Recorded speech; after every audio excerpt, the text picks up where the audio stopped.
बड़ी खबर आपको कोलकाता से जुड़ी एक और बता दें, जहां पर अस्पताल में महिला डॉक्टर के साथ हुई बर्बरता और हत्या के बाद से डॉक्टर्स में उबाल है।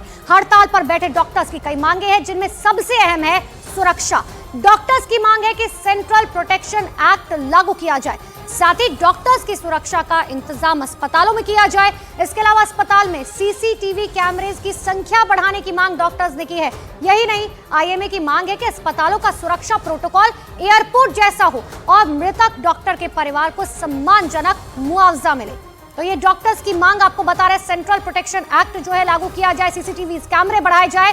दूसरी तरफ कोलकाता में डॉक्टर के रेप और मर्डर के बाद से न सिर्फ डॉक्टर बल्कि देश भर में गुस्सा है। आपको अलग अलग जगहों की 8 तस्वीरें दिखा रहे हैं। देश के अलग अलग हिस्सों में रोजाना सैकड़ों की तादाद में डॉक्टर्स और लोग उतरकर प्रदर्शन कर रहे हैं। कहीं कैंडल मार्च निकाला गया तो कहीं बैनर पोस्टर के साथ नारेबाजी करते हुए डॉक्टर और राजनीतिक दल दिखाई दिए।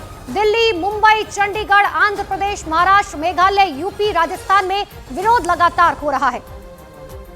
तो यार तस्वीर आपको अलग अलग जगहों की दिखा रहे हैं, जहां पर कहीं पर लोग कैंडल मार्च कर रहे हैं, कहीं पर लोगों की तरफ से धरना दिया जा रहा है, कहीं पर लोग प्रोटेस्ट कर रहे हैं और सबकी एक ही मांग, वी वांट जस्टिस। तो मेरे तमाम अलग अलग सहयोगी लगातार ग्राउंड जीरो से जो है मौजूद है। एक बार फिर से मैं राजधानी दिल्ली का रुख कर लेती हूँ। आरएमएल अस्पताल से मेरी सहयोगी प्रियंका मेरे साथ बनी हुई है। प्रियंका, आरएमएल अस्पताल में सिर्फ राजधानी दिल्ली के नहीं, बाहर के शहर के लोग भी इलाज कराने के लिए पहुंचते हैं।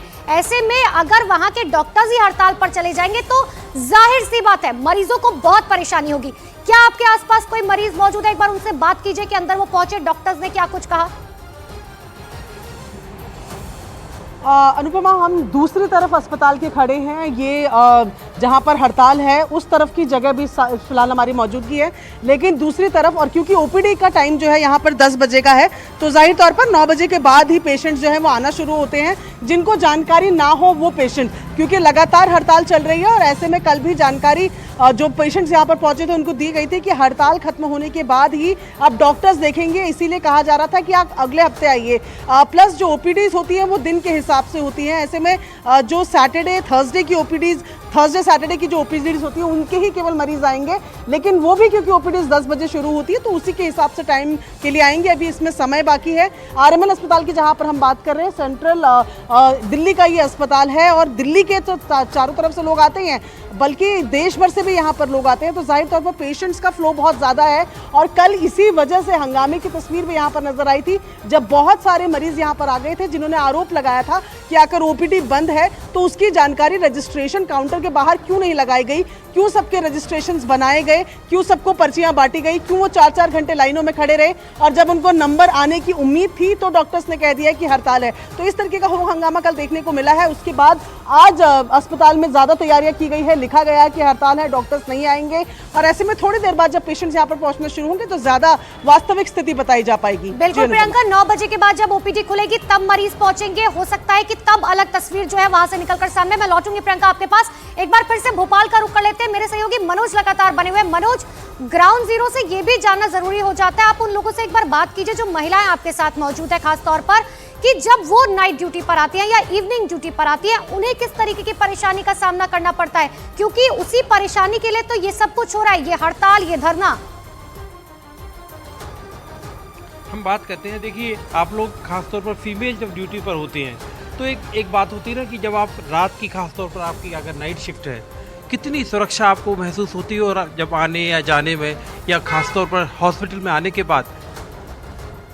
हॉस्पिटल में आने के बाद हमको असुरक्षा ही महसूस होती है। हम बस ये चाहते हैं, हम तीनों शिफ्ट करते हैं, हमें सेफ्टी चाहिए, सिर्फ और सिर्फ सेफ्टी चाहिए और जस्टिस चाहिए।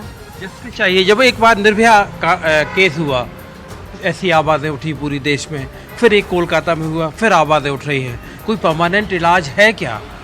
परमानेंट इलाज तो है, सब सिक्योरिटी बढ़ानी चाहिए, सिक्योरिटी गार्ड्स की व्यवस्था करनी चाहिए, सीसीटीवी पूरे टाइम ऑन रखना चाहिए, सीसीटीवी का दुरुस्त वो करना चाहिए, वुमेंस का आने जाने का वो रिकॉर्ड रखना चाहिए, किसकी ड्यूटी किस समय लगाई जा रही है, कितने स्टाफ अवेलेबल है, साथ में कौन ड्यूटी कर रहा है, इन सब का एक ब्यौरा होना चाहिए, इन सब का डाटा सबके पास होना चाहिए। और इसी की हम लोग डिमांड करते हैं कि हम सब वुमेंस के लिए हम लोग यहाँ पे खड़े हैं, वुमेन सेफ्टी के लिए हम लोग यहाँ पे खड़े हैं। कोई भी हो, तृतीय श्रेणी हो, चतुर्थ श्रेणी हो, सेकेंड ग्रेड हो, फर्स्ट ग्रेड हो, सबके लिए एक जैसा हमें सेफ्टी चाहिए। सब सब ही उसी सेफ्टी डिजर्व करते हैं, तो सबके लिए कुछ ना कुछ एक परमानेंट अरेंजमेंट होना चाहिए।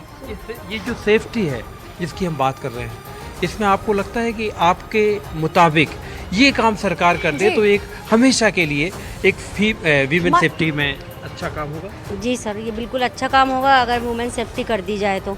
आने जाने में, ड्यूटी में आने जाने में गार्डों की मतलब ज़्यादा संख्या बढ़ानी चाहिए इन्हें गार्ड के लिए, और हर वार्ड में 2-2 गार्ड कम से कम होना चाहिए। हर वार्ड में। देखिए अनुपमा, सब एक डिमांड है, मांग है। बिल्कुल मनोज, और अगर ये मांग भी है तो इसमें गलत क्या है, तो प्रशासन को ये सोचना पड़ेगा। मेरे सहयोगी विवेक भी लगातार मुंबई से मेरे साथ बने हुए हैं। विवेक, अगर सेंट्रल प्रोटेक्शन की मांग की जा रही है, क्योंकि देखिए ना, डॉक्टर्स जो खासकर रेजिडेंट डॉक्टर्स हैं, जूनियर डॉक्टर जिनकी हम बात करें, 36 घंटे वो ड्यूटी करते हैं, कई हजार लोगों पर एक डॉक्टर मौजूद है। अब प्रशासन को ये सोचना होगा कि उनकी सुरक्षा की जिम्मेदारी, उनके रहने की जिम्मेदारी, और अगर वो ये कह रहे हैं कि हमें प्रोटेक्शन चाहिए तो आप जिम्मेदारी अब लीजिए। हाँ बिल्कुल अनुपमा, देखिए जो उनका शेड्यूल होता है रेसिडेंट डॉक्टर्स का, वो बहुत ज़्यादा हेक्टिक होता है। 35 से 36 घंटे तक उनकी शिफ्ट लगाई जाती है और उसमें वो सैकड़ों पेशेंट की वो ट्रीटमेंट करते हैं। देखिए मुंबई का जो केम हॉस्पिटल है, वो सुबह से ही मुंबई के पूरे आसपास के इलाकों से लोग यहाँ पे इलाज के लिए आते हैं, क्योंकि सरकारी अस्पताल है इसलिए हर तरह का इलाज होता है। देखिए किस तरीके से पेशेंट जो है, अगर मैं आपको दिखाना चाहूँगा कि बैठे हुए हैं सिर्फ इसी इंतज़ार में कि डॉक्टर्स की आएंगे, डॉक्टर स्ट्राइक खत्म हो जाएगी। लेकिन बहुत सारे लोग जो है अनुपमा, जो पढ़े लिखे नहीं होते हैं, टेक्नो सेवी नहीं होते हैं, जिन्हें पता नहीं है कि IMA क्या स्ट्राइक है, MARD क्या स्ट्राइक है, डॉक्टर्स आज नहीं आ पाएंगे। लोग दूर दूर से आते हैं, परेशान होते हैं। कुछ पेशेंट्स हमारे पास हैं, उनसे बात करते हैं। सर अंदर गए थे आप? अंदर डॉक्टर्स थे क्या? नहीं, हमको रिपोर्ट लेना था, रिपोर्ट मिला। तो अंदर डॉक्टर्स इलाज कर रहे हैं अभी? नहीं, बंद कर दिए, क्यों? वो स्ट्राइक है बोल रहा है। अच्छा, OPD बंद है बिल्कुल। OPD सारी बंद है पूरी? हाँ। तो अंदर कितने पेशेंट्स, कितनी परेशानी हो रही है? परेशानी तो बहुत हो रही है। आप कहाँ से हैं? मैं तो सांता क्रूज से आया हूँ। सांता क्रूज से। तो आप ही गए थे अंदर? जी अंदर। क्या हुआ अंदर? अंदर सब बोलते सब स्ट्राइक चालू है सर। स्ट्राइक चालू है? क्या प्रॉब्लम क्या थी आपको? मुझे स्टोन का है, मुझे आज का डेट दिया था एडमिट होने का। अच्छा अच्छा। तो डॉक्टर नहीं है, बोलते आप घर पे जाइए, क्या टीवी भी देखते थे? मैं तो बोला सर टीवी तो है नहीं हमारे पास में, कहाँ से हमको मालूम पड़ेगा? तो आज का आपका स्टोन का एडमिशन, कितनी प्रॉब्लम कितनी हो रही है, दिक्कत कितनी हो रही है? दिक्कत तो बहुत हो रही है सर।